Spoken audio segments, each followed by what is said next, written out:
సాయం చేస్తే చేయండి, అంతేకాని ఉచిత సలహాలు ఇవ్వద్దు. అంత అవసరం మాకు లేదంటూ మన విదేశాంగ మంత్రి జయశంకర్ ఘాటు హెచ్చరిక చేశారు. పాశ్చాత్య దేశాలు, ప్రత్యేకించి కొన్ని మిడిల్ ఈస్ట్ దేశాలు భారత్కి సలహాలు ఇస్తున్నాయని, ఇవన్నీ మాకు అక్కర్లేని సంత అంటూ కుండబద్దలు కొట్టేశారు. ఎవరెవరో ఎక్కడెక్కడో కూర్చొని చెప్పేవి వినాల్సిన అవసరం భారత్కి లేదన్నారు. ఇదంతా ఆయన లక్సంబర్గ్ టూర్లో ఉండగా ఇండియన్ కమ్యూనిటీతో భేటీ సందర్భంగా జరిగిన పరిణామం కాగా, జయశంకర్ ఇలా ఘాటుగా స్పందించడానికి ఓ రీజన్ ఉంది. అదేంటో మీరే చూడండి.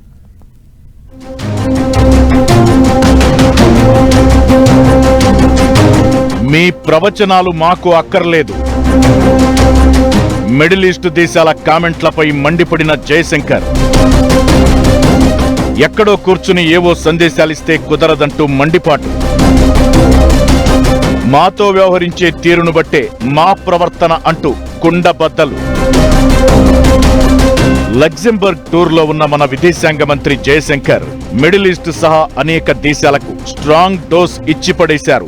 వెనుజువెలాలో ప్రస్తుత పరిస్థితిపై భారత్ వైఖరి ఏంటో స్పష్టంగా చెప్పారు. ఖచ్చితంగా వెనుజువెలా సిచ్యువేషన్ పై భారత్ ఆందోళనగా ఉందని తేల్చేశారు. జరుగుతున్న పరిణామాలను చాలా క్షుణ్ణంగా పరిశీలిస్తున్నట్లు చెబుతూ వెనుజువెలా ప్రజల క్షేమం కోసం తాము ఎప్పుడూ మద్దతిస్తామని చెప్పారు. ఈ వ్యవహారంలో పాత్ర ఉన్న ప్రతి ఒక్కరూ చర్చల ద్వారానే సమస్యలను పరిష్కరించుకోవాలని కోరారు జయశంకర్.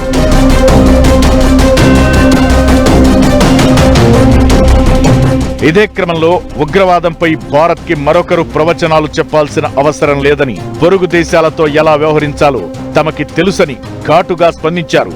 ఎవడెవడో ఎక్కడో కూర్చుని తమకు సలహాలు ఇవ్వక్కర్లేదన్నారు. ప్రపంచ దేశాల్లో భారత్ వ్యవహరించే తీరు అందరికీ తెలుసన్నారు జయశంకర్. ఇదే సందర్భంలో మరో పొరుగు దేశం బంగ్లాదేశ్లోని పరిణామాలపై కూడా విదేశాంగ మంత్రి ఇండైరెక్ట్ గా భారత్ స్పందనని తెలియజేశారాయన. చుట్టుపక్కల మాత్రమే కాదు, ఎవరైనా సాయం చేయాలనుకుంటే చేయవచ్చని, కానీ పాకిస్తాన్లా ప్రవర్తిస్తే మాత్రం బుద్ధి కూడా అలానే చెబుతామంటూ జయశంకర్ ఫైర్ అయ్యారు. దీనికి కారణముంది. ఆపరేషన్ సింధూర్ జరుగుతున్నప్పుడు యూరోపియన్ యూనియన్ తో పాటు ఇరాన్, ఇజ్రాయెల్ సహా అనేక దేశాలు భారత్ కి మద్దతిస్తున్నట్లు ప్రకటించాయి.